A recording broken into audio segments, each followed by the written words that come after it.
I want to bring us back to the Browns and the $600 million. Well, on its face, like you said, it just seems so cut and dry. I mean, the government doesn't have any business giving other people's money away to somebody else. $1.7 billion out of the almost $5 billion fund. So about 20% of the fund.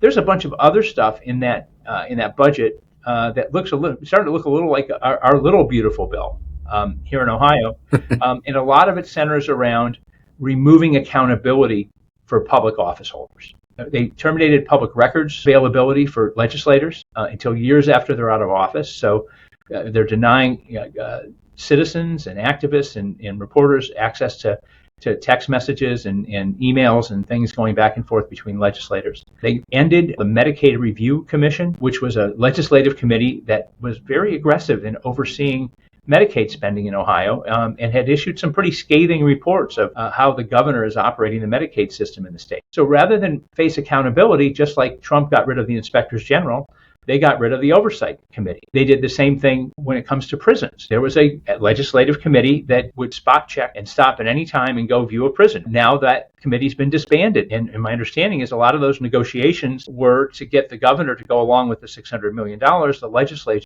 legislature gave up these prerogatives that it had. The supermajority Republicans in Ohio are not defending their own institution. They're capitulating to a strong executive that can lead to the kind of authoritarian regime that we're seeing at the federal level and at the state level. It's kind of a mini version of our little beautiful bill here in Ohio.